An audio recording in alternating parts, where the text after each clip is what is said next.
think we're live. Should I be talking right now? Yeah, we're live. Well, welcome, folks. I'm Derek Story. I'm the editor of LiveView, which is a publication on medium.com, and we focus on all things photography. I'm being joined by two of my writers here, Cynthia Whelan and Scott Houston, and they're both going to help us out with this topic. Photography is more than a pretty picture. And the whole idea of this session is that we're writers. All of us are writers on LiveView. You know, you're a writer that's watching right now. And writing is our main form of communication. However, we are also writing where other writers are publishing too. And sometimes just a little something to help people notice what we're doing so that we can get them to read our words, that gives us maybe a little bit of an edge, or maybe holds them just a little bit longer on our page. And we think that that's important. So the reason why we wanted to do this session today is because, you know, the use of photography, even though you consider yourself primarily a writer, the use of photography can attract someone to what you're doing. Hang on to them for a little bit. And we have some tips to help you do that. So the way that we're going to do this session is that I'm going to share 4 or 5 tips here that I've discovered over the years using photography to help attract people to my writing. And then we're going to have a little discussion with 3 of us, and then we're going to save time for some questions. So if you have questions as we're going, we will address them at the end, but you can go ahead and use the Ask a Question feature that we have here on this platform, and then we'll just start taking them in the last few minutes of the session. We have 30 minutes, which is, that's a sprint, not a marathon today. So with that being said, I'm going to go ahead and start with some of the points that I want to share, just so you have some good takeaways for this session. And the first one is that when we're writing, you know, and we publish a piece, we see the title, you see the subhead, and the subhead is very important. This is something that we talk about a lot. And then the third element that people will see is some sort of thumbnail picture, okay? That picture is a very important item because along with the head and the subhead, it helps attract people to click on that. And I think that even though you don't consider yourself a photographer, what you choose for that image is very important. And I think the biggest mistake that I see people make is that that image is too busy. You know, remember, you're taking something that you see on your screen that's like this, and it's going to be like that when the reader first sees it. Now, when they click on your article, of course, they get a bigger image, and that's fantastic. But that little image, the composition, simple composition is so very important. Color is very important. Something that when the reader looks at the whole thing, title, subtitle, image, it pulls them to your piece. So simple compositions are very important in that lead photo. You want it to be compelling. You want to have, if it's a color shot, you know, good, attractive colors, and it doesn't or shouldn't be too busy. The second thing that I think is important when you're thinking about photography and incorporating it in your article, and remember, this is, even if you don't consider yourself a photographer, you do have a smartphone, right? You do have screen capture, and that's expository photos, images that help explain what you're talking about, that help support it. And this is especially important in nonfiction writing where you're trying to explain how to do something.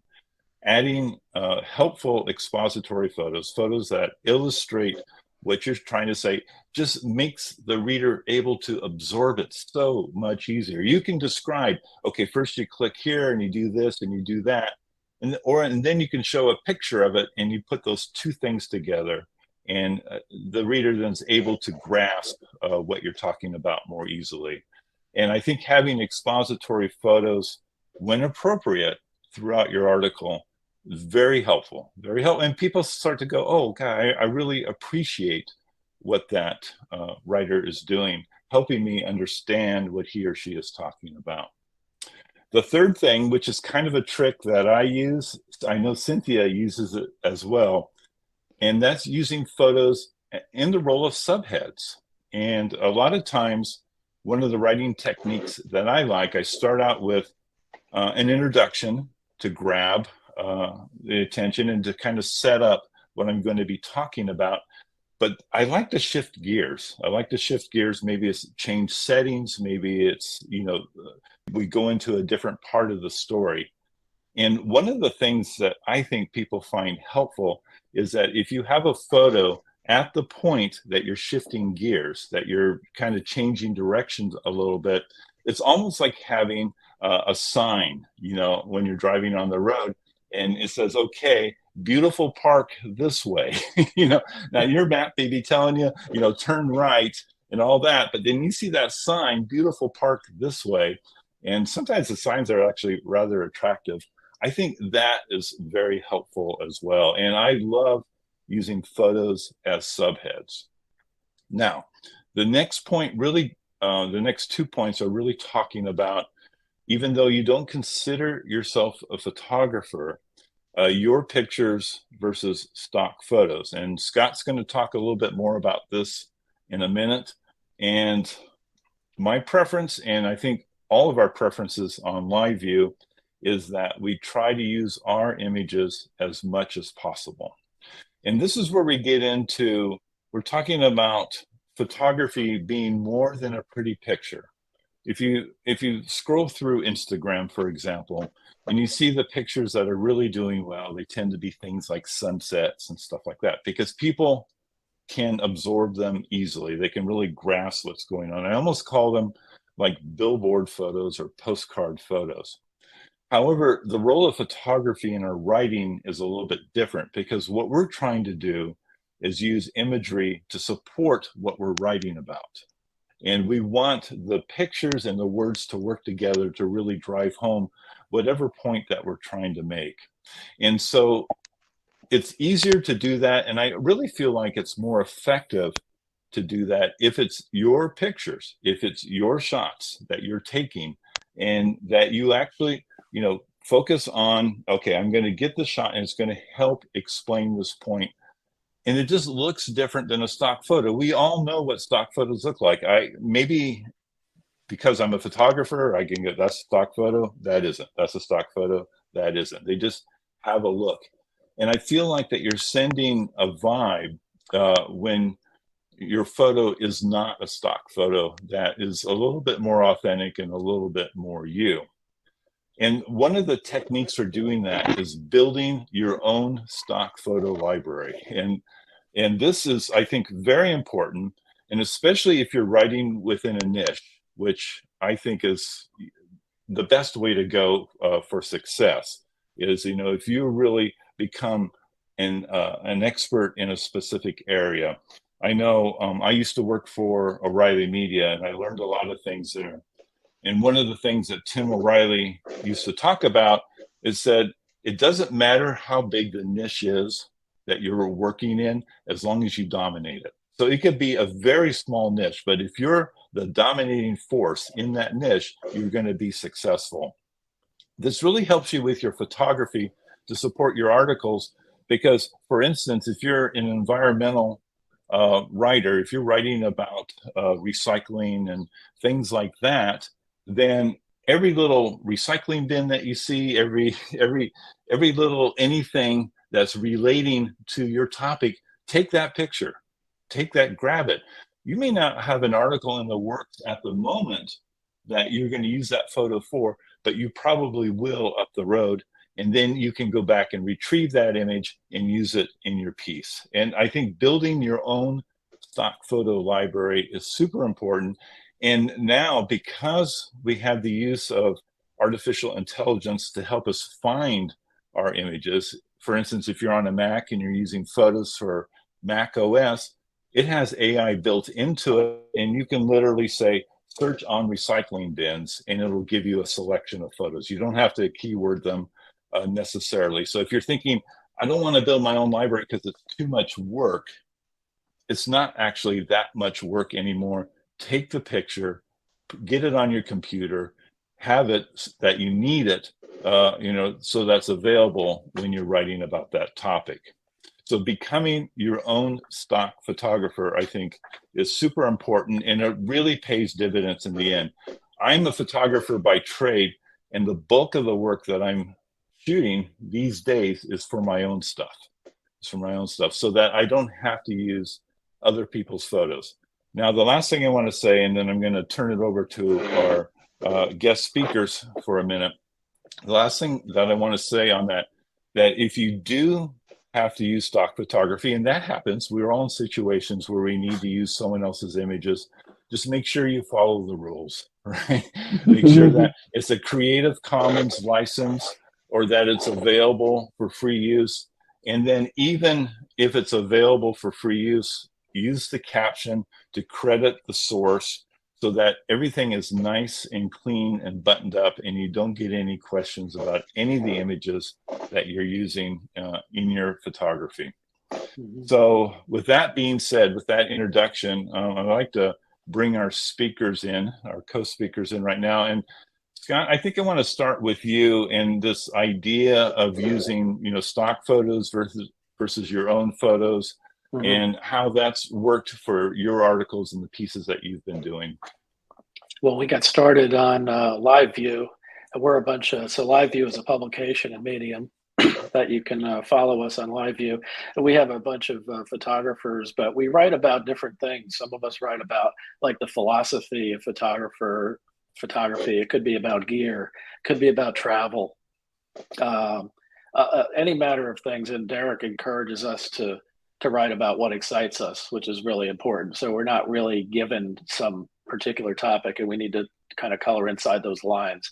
So we do whatever is kind of exciting us at the time, which is good. We could have several projects working, at the same time. So what I try to do when I'm putting together an article, I feel like an article or a story in Medium.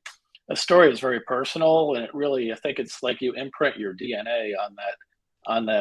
What's your sarcasm, your humor, how you do storytelling, what your knowledge is of photography, and your background is unique. Nobody has that. And I think the photographs that I choose, I'm very particular about what I put in there. If I can showcase something that I've done in the past that I like, that convey a message, and help the story, I'm always going to do that first. I think that I've seen the stock photography that Medium has. It's like really high quality. You can find a lot of good stuff in there. So I wouldn't rule it out. Like myself, I mean, I would use that if I needed to, but I always am trying to find what do I have in my portfolio. And I do have a portfolio like in Capture One, which has a lot of photos in it. So I have a lot of depth to that. But I also have, like Derek was talking about, like a personal library on Apple Photos, or if you're using Microsoft, whatever tool that is, where I might take travel photography, and iPhones are so good too. If you're writing an article about something that you can find in your backyard or in a local park, I can go out and take that and put it in the article rather than search through for stock photography. So I just really feel like it's important. Scott, I'd like to add on to a point just for a second. The nice thing about using your smartphone for your photography, for your articles, when we talk about finding those images later on, is that your smartphone is recording all sorts of data. It records your location data. And then these days, for instance, if you're using an iPhone, a lot of times it will even identify or allow you to identify like the plant, the flower, the tree, the building. You get that little eye with the stars on it. And so that you can actually go back and find or identify or correctly say, this is a photo of this. And I think that's a real advantage to smartphone photography. We don't look down on using smartphones at all for photography, for our articles, because as for a writer, they are capturing information that's so important to us. So I'm sorry to interrupt you there, Scott, but it's just such a great point. Yeah. Yeah, and if you're watching and you're not a photographer, I mean, really you are, because you have a smartphone. And if you have something to say in your article, use your smartphone if you can, and try to create that extra personalization. We've seen a lot of the AI generated photos and the stock photography photos. They're nice, but they kind of have a look to them. And I think if you can personalize it more, using your own devices and taking your own photos. I think it makes your article have a little more impact that way. Great. Yeah. And very good point, Scott. I appreciate that a lot. And then I think kind of tied to what we're talking about, using your own photos versus stock photos, making sure you have a great thumbnail photo, is also how many photos should be in your article. I mean, you go, hey, I'm a writer. Should I have 10 photos in there? Should I keep it to one? Cynthia, how do you approach that when you're doing that balance between your writing and your photography? Yeah, Scott. So I started off as more of a technical writer. I learned photography,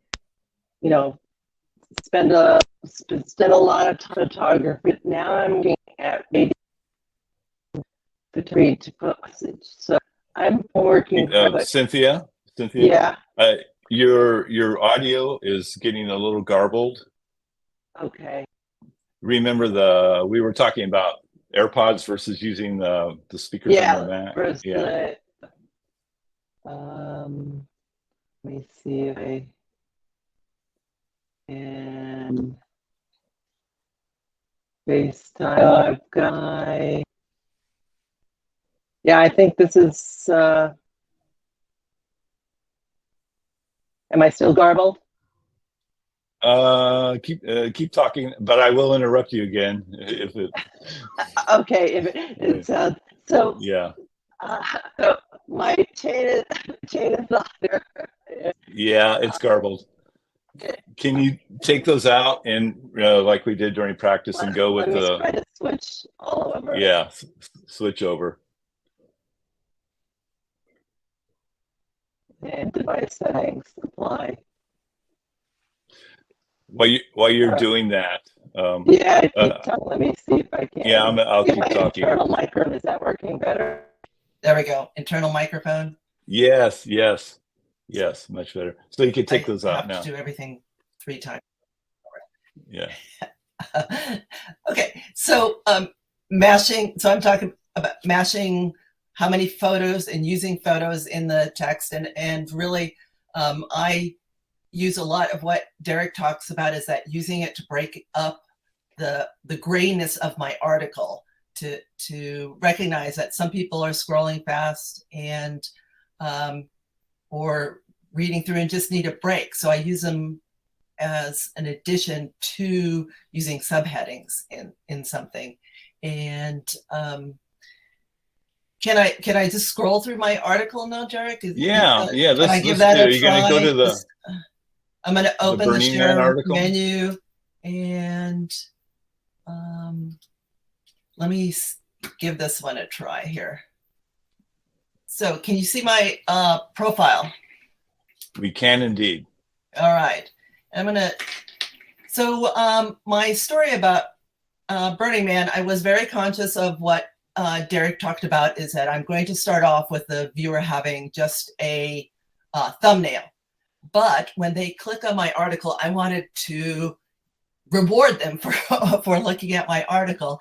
And so I made sure that I had a nice kind of overall set the theme photograph. And this is my own photo. I use only my own photos, but I use them with permission because, for example, Burning Man organizations, they are very concerned about how photos of the event are used. And so I contacted Burning Man. And even though I took the photographs, I made sure that that was, good with the organization. So I start off with a scene, setting my story, and then I start off with some headings. Okay, I'm going to talk about the project, and I have a quote. And then I want to draw the viewer in more. So I put in a selfie. This is me at Burning Man. I'm going to talk about cameras. So at first I talk about, describe them, and then I give the reader a visual. And this was just a quick shot that I took while we were at the event. Then I'm telling the reader I'm moving on to another subject. I have quotes in there. I'm breaking up that gray, and I'm concluding my subject or my section with a photograph that talks about what we were doing in that section. So these are all what Derek was talking about, descriptions of what's going on in the story, but I also scrolling down, getting a little gray, some quotes, and then I put in some of the actual artwork. And these were digital reproductions. And this is where I'm kind of my climax of my story. I'm using photos to say, you've arrived at what my message is. And that was this beautiful print that we were doing at Burning Man. So I use them knowing that this is a story.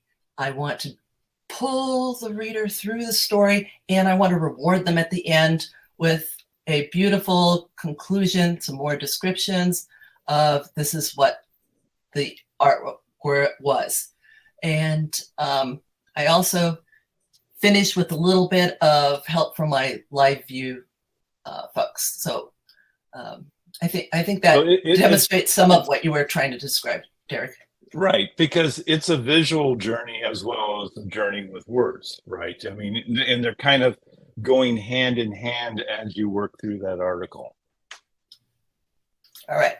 So I wanted to show the audience how a photographer smashes together writing and pictures. Let's talk a little bit about selfies and about including pictures of us in our articles, because I think some people feel that, okay, that's not my thing. You know, I should be more behind the curtain. You know, my thing is sharing my words, not images of myself. And then other people would feel that, well, this shows that I am immersed in whatever it is I'm writing about. I'm engaged. I'm at Burning Man, and I'm writing about Burning Man, and here's the work of other people, but here I am doing this as well. Cynthia, do you have any strong feelings? And I'm going to ask you too, Scott, about this. How do you feel about including pictures of yourself in your pieces? So I'll start because I was poo-pooing, oh, selfies are so amateur. And I had a friend who was pretty active on social media, and she said, no, people want to see you doing stuff. They want to see you. They're reading because they want to see you. And I started taking selfies, and I had to really work at doing what I thought was an acceptable selfie. But, you know, I kind of do it for friends and family. I felt bad about it, and now I feel good. And what do you think changed that? I think part of it was a mindset, is that I accept that I am taking photographs. I'm taking photographs of myself. I like myself. If I don't like what I'm writing, if I don't have a dog in the fight, if I'm not willing to commit to being there, you know, how can I ask a reader to be there? And so that's, you know, that's what changed me, was my mindset. That's kind of interesting. Scott, what's your take on that? I don't see as many pictures of you in your work as Cynthia does in hers. Yeah, I don't really have any mastery of selfies. I need to take some lessons on how to do that. But I do have some photos that other people have taken of me that are flattering that I could put in there. And it's cool because it puts you on the scene, right? I mean, I would, even if it's the last photo, right? You have some, what's your subject? But then at the end, you could be, okay, here's me kind of behind the scenes. It could be kind of almost like a blooper shot, right? Like, here I am. So I think it's good. It personalizes it. You know, the thing that I think people appreciate, and, you know, I do other forms other than writing. I have a podcast called The Digital Story that runs every week. And, you know, in the beginning, I really tried to stick to just like, okay, this is the subject of this week's show, and this is what I'm going to talk about, and I'm just going to keep it kind of right down the line. Those were definitely my early years in podcasting. And then later on, I would have a life event. I would have something happen, and I would just say, you know what, I'm going to talk about this personal thing. And then as it relates to whatever the subject or the topic is, and kind of mix them together. And then I would meet people on a workshop or something, and they go, that podcast that you did where you talked about that thing that happened to you. I'll never forget that podcast. That was like my favorite podcast ever. And finally, the light went on to me that people, they want a human being behind that writing. They want someone that they can relate to, not only on the topic, but also with the life experience. And I think you can do that with pictures of you, or whatever's happening, in with your words, and bring people closer to you. Let them in, let the walls down and let them in. They'll really be attracted to you when you do that. Mm-hmm. So I guess what I'm saying, Scott, is we got to see some pictures of you in there. Yeah. I'll do that. I think I've got my next medium story. How to yes, get out that phone, get out that watch, and take that selfie. Yep. Do you guys have any tips that you've noticed over the years on what makes a good photo or an effective photo in your articles? I mean, what are some of the like composition or lighting or get closer? I mean, is there anything that's really jumped out at you that you go, man, when I do this, the photo just seems to be more effective? Yeah, you have to, I guess, try to keep it simple. Try not to include too many subjects. Less is more, as I said a lot. That usually works out pretty well. I'm going to add along those lines, really pay attention to the background, really, because, the way our brains work when we take pictures, that we really get locked in on the subject, and literally that's sometimes all we see. There could be this mayhem in the background. And sometimes if you just take a step, 1, 2, 3 different angles, it changes the background completely, isolates that subject, and makes it far more effective.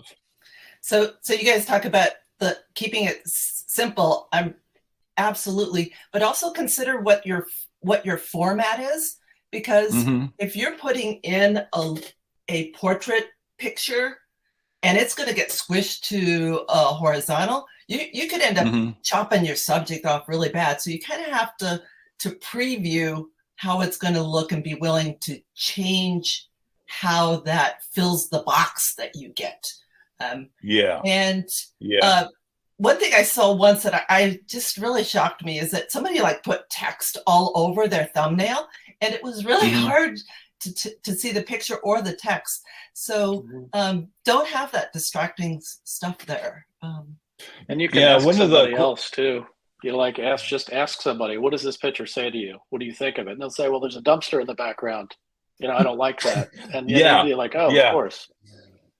Yeah. And when you ask other people, ask someone who's trusted that will tell you the truth, right? Not, because a lot of times, in the world, we show people our pictures, think, oh, that's beautiful and that's great or that's wonderful, but they don't really give us. Whereas if you ask your spouse, for example, he or she will go, oh, what are you doing? You really got that tree sticking out of that guy's head. One of the questions we just had come in is how do we avoid cliches? How do we get pictures that feel more personal and aren't just like the standard postcard mountain sort of shot? And my top of mind thing is get involved with your subject, right? A lot of times, a lot of photos that we see, people are just, they're settling for the first thing they see. Okay, go ahead, take that first thing you see, then walk up closer to it, whatever it happens to be, walk around it, engage with it, and be taking pictures all at the same time. Just don't settle for that one shot, that is the first thing that comes to your mind. Cynthia, you have any tips for avoiding that cliche postcard, let's say, two-dimensional, not very exciting photo? Yeah. So one thing is that, people recognize faces. They want to see faces. They want to see people. And as a photographer, I had to learn to incorporate people in my photos because I wanted to take that postcard shot. And so now I will have my husband walk through, or I will wait until somebody else is walking through. So people help engage. And if you can have that person in a setting in a simple way, whereby it's like, oh, I want to go there. And you can relate to that person in the picture. Yeah. That's when you're moving your viewer, your audience, moving everybody along with you. I think it's interesting. We may be cut off any moment here. I think it's interesting though. A lot of people are always waiting for people to get out of their shots. And I'm saying, why? I mean, people, they give you scale, they give you context, they give you, I did not realize that statue was so big until a person was standing in the shot, scale and things like that. So, and people are attracted to people. I mean, vision, and when we're talking about images, you could have the prettiest mountain shot in the world, but if you have someone that lives in the area in the foreground, then that whole story changes completely. All right, I think we're probably at the end of our session here. Live View is on, you can just search for Live View on medium.com. We've got great writers, great photographers, and this is the stuff we're talking about today is the stuff that we write about. And I hope we shared a few useful tips for you. Thanks for watching. Thanks, guys. Thanks for watching. Mm-hmm.